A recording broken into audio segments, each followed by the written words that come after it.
Well, today I'm Rick. Most days I'm Rick, actually. I'm Anna most days and as well. And she is as well. Yeah.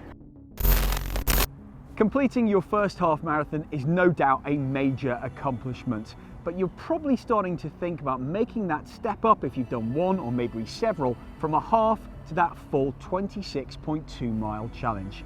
I'm Rick, and today alongside Anna, we're going to be telling you how to make the jump from half to full.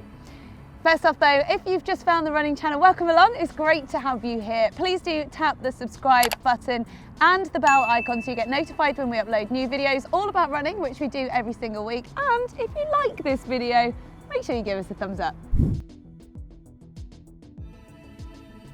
If you're stepping up from a half marathon distance to a full marathon distance, it's a really good idea for you to set your goal for that race. So first up, find out which race you want to do and let's make a plan for it. Do you just want to finish the race or do you want to run it in a certain time? That way we can work out how we train for it. Now these tips are aimed at helping you whatever your time goal might be.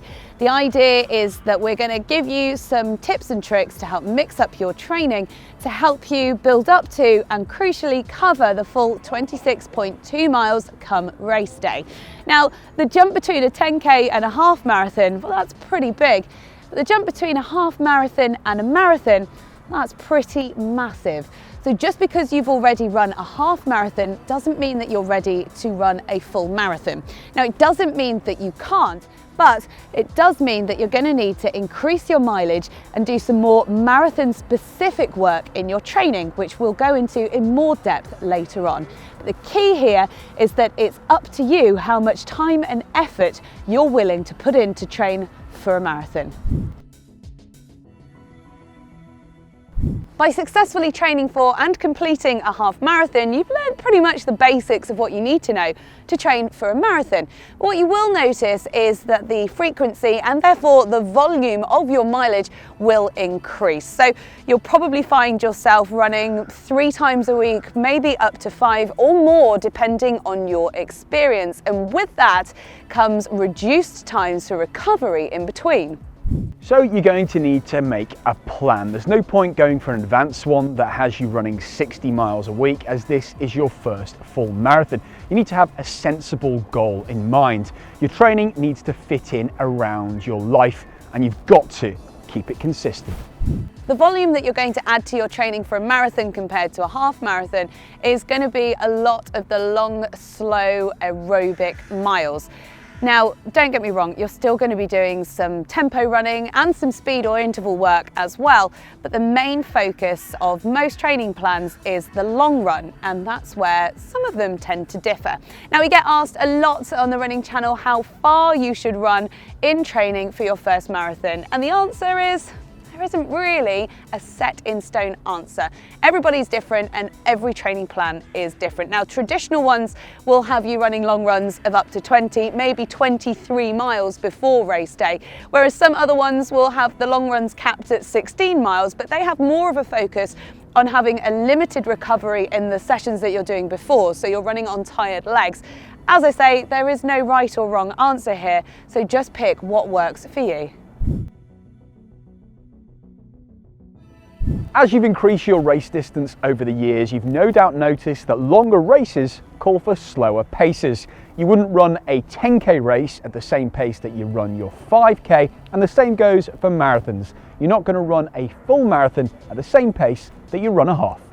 A really rough way of working out a goal marathon time is to add between 6% and 10% to your most recent half marathon time. Okay, so this is a bit of maths and I'm not very good at this, but here we go. If you're running a 2-hour half marathon, then you're running at 9 minutes 10 seconds per mile. Add between 6% and 10% to that and you get 9 minutes 43 to 10 minutes 05 per mile, which would give you a finish time across a marathon between 4 hours and 14 minutes and 4 hours and 25 minutes. Simple. There are no shortcuts when it comes to marathon nutrition during your training. While training for your half, you probably noticed that you were hungrier, achier and more fatigued.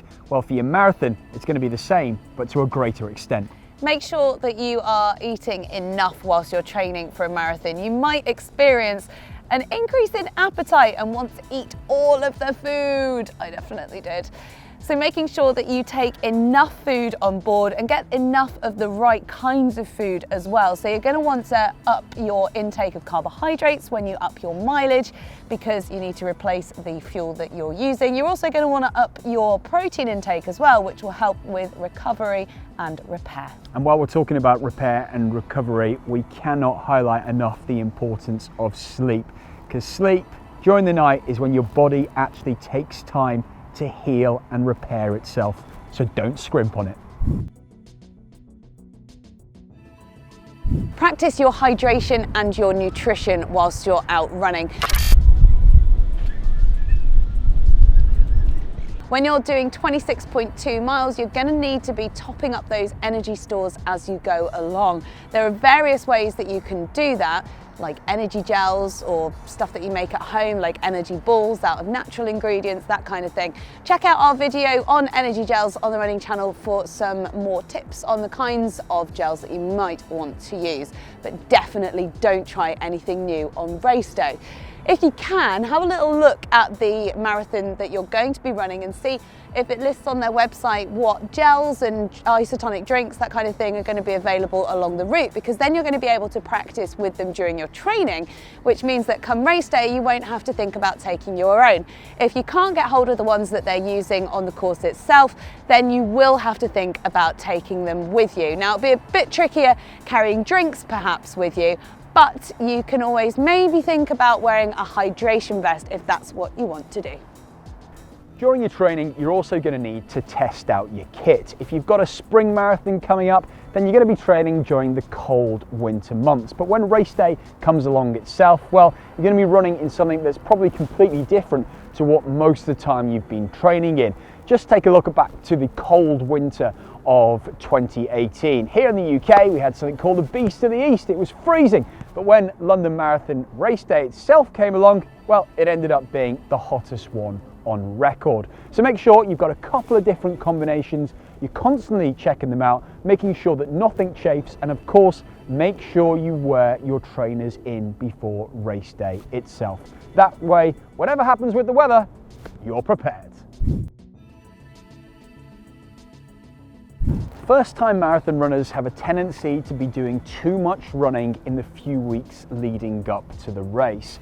In the 3 weeks beforehand though, you should be cutting down your mileage or tapering. This may have been something that you did when you were training for your half marathon, but if you don't really know what I'm talking about, then Anna can tell you more. Yes, I can. So tapering is about cutting down your mileage. So if you're 3 weeks out from race day, you should be looking at cutting back your mileage to about 75%, 2 weeks out, 50%, and then the week before race day, 25%. So it's not about stopping altogether, it's cutting back, because it's important to keep your body moving.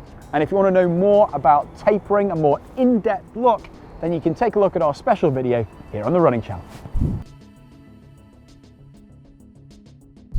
Don't worry if you have a bad run during your training. Don't let it knock your confidence. It's natural to struggle. This is the furthest that you will ever have run. So dust yourself off and get back out there.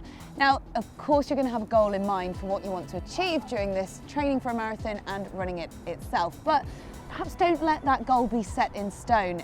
Be prepared to let it move. Be flexible with it as you adapt to your training. You might get faster, you might get slower, but be okay with however that training takes you. Just remember that the training is the hard part of this. Just getting to that start line, running the marathon, and then crossing the finish line is your victory lap. Yeah, you're gonna struggle when it comes to moving from a half marathon to a full marathon. You're gonna be on your feet for a long time, and you're gonna be with your own thoughts a lot. And some people really do find it difficult on the mental side of things, but don't forget there are some ways that you can get through this when it comes to mantras, maths, and music. We've got some tips on coping with those longer runs here on the Running Channel. Hopefully you found some useful tips there to help you step up from a half to a marathon. Fancy signing up for one? Or maybe you already have. Please let us know in the comments below. We'd love to know what you're training for, and we will see you next time on the Running Channel.